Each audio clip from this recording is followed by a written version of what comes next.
ان میں قابیل بھی ہوگا جس نے اپنے بھائی کا خون بہایا تھا، ان میں کنعان بھی ہوگا جس نے عظیم القدر پیغمبر کے گھر میں پیدا ہونے کے باوجود کفر اور شرک کا راستہ اختیار کیا تھا۔ الرحمن الرحیم، نحمدہ ونصلی علی رسولہ الکریم، اما بعد۔ آج میں آپ لوگوں کو بتاؤں گی ان لوگوں کے بارے میں جو قیامت کے دن جہنم کے دروازے پر کھڑے ہوں گے۔ ان کے چہرے سیاہ ہوں گے، ان کی پیشانیوں پر ندامت کی لکیریں ہوں گی، ان کے جسم پسینے میں شرابور ہوں گے، ان کی آنکھیں جھکی ہوئی ہوں گی، انہیں اپنے مظالم یاد آ رہے ہوں گے، انہیں اپنا فسق و فجور اور حق تلفیاں یاد آ رہی ہوں گی۔ وہ بظاہر شرمندہ ہوں گے، لیکن آج کی شرمندگی کسی کام نہ آئے گی۔ وہ کسی سہارے کے تلاش میں ہوں گے، مگر انہیں کوئی سہارا میسر نہیں ہوگا۔ وہ کسی سفارشی کے متلاشی ہوں گے، لیکن وہاں کوئی سفارش کے لیے تیار نہیں ہوگا۔ ان کے وہ دوست انہیں چھوڑ جائیں گے جن کی دوستی نبھانے کے لیے وہ گناہ کرتے تھے، وہ بیوی بچے جنہیں خوش کرنے کے لیے وہ حرام کماتے تھے، وہ ان سے نفرت کریں گے۔ وہ جماعتی لیڈر اور کارکن ان سے بیزاری کا اظہار کریں گے جن کی خوشنودی کے لیے وہ اللہ اور اس کے رسول صلی اللہ علیہ وسلم کے ہر حکم کو توڑنے کے لیے تیار ہو جاتے تھے۔ ان میں قابیل بھی ہوگا جس نے اپنے بھائی کا خون بہایا تھا، ان میں کنعان بھی ہوگا جس نے عظیم القدر پیغمبر کے گھر میں پیدا ہونے کے باوجود کفر اور شرک کا راستہ اختیار کیا تھا، اور میں کیدار بھی ہوگا جس نے ایک بازاری عورت کی خاطر حضرت صالح علیہ السلام کی اونٹنے کی ٹانگیں کاٹی تھیں، اور میں فرعون بھی ہوگا جس نے انا ربکم الاعلیٰ کا دعویٰ کیا تھا، ان میں قارون بھی ہوگا جسے اپنے خزانوں پر بڑا ناز تھا، ان میں شداد بھی ہوگا جس نے مصنوعی جنت بنا کر خود جنت بنا کر انسانوں کو گمراہی کے راستے پر ڈالا تھا۔ ان میں اکڑ کر چلنے والے وہ متکبر بھی ہوں گے جو انسانوں کو حقیر اور اپنے آپ کو بڑا سمجھتے تھے۔ ان کو اللہ تعالیٰ چیونٹیوں جیسے چھوٹے چھوٹے قد والا بنا کر ان پر ذلت اور رسوائی مسلط کر دیں گے۔ ان میں وہ اہل علم بھی ہوں گے جو حق کو چھپاتے تھے اور سچ کا سودا کرتے تھے، ان کے منہ میں آگ کی لگام ڈال دی جائے گی۔ ان میں وہ چور، لٹیرے اور ڈاکو بھی ہوں گے جو نہ حق دوسروں کا مال چھینتے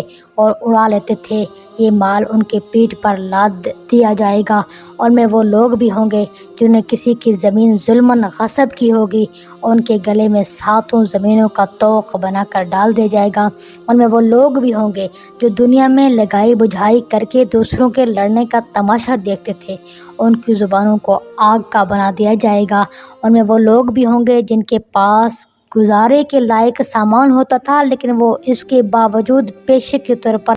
گداگری کرتے تھے، ان کے چہروں کو بگاڑ کر بدحیت اور دہشت ناک بنا دیا جائے گا۔ ان میں وہ لوگ بھی ہوں گے جو اپنے نفع کی خاطر جھوٹ بولتے تھے، ان کی زبانوں کو کاٹ دیا جائے گا، ان کے کانوں میں پگھلا ہوا سیسا ڈالا جائے گا۔ ان میں وہ لوگ بھی ہوں گے جو والدین کی نافرمانی کرتے تھے اور انہیں سخت تکلیف پہنچاتے تھے، سخت اذیت کے عالم میں یہ زبردست عذاب کے منتظر ہوں گے۔ ان میں وہ لوگ بھی ہوں گے جنہوں نے اپنی خواہشات کی عمارتیں دوسروں کے معاشرتی حقوق غصب کر کے تعمیر کی ہوں گی، ان کے پاس جو چند نیکیاں ہوں گی وہ بھی حقدار لے چکے ہوں گے، اور جنہیں ان کے نیکیوں میں سے حصہ نہیں ملا ہوگا وہ گناہوں کا بوجھ ان پر ڈال چکے ہوں گے۔ یہ ذلت کی پرچھائیاں لیے ہوئے بے آسرا و بے سہارا کھڑے ہوں گے۔ ان میں وہ لوگ بھی ہوں گے جنہیں مزدور سے مزدوری کا کام تو پورا لیا ہوگا لیکن مزدوری پوری نہ دی ہوگی۔ وہ لوگ بھی ہوں گے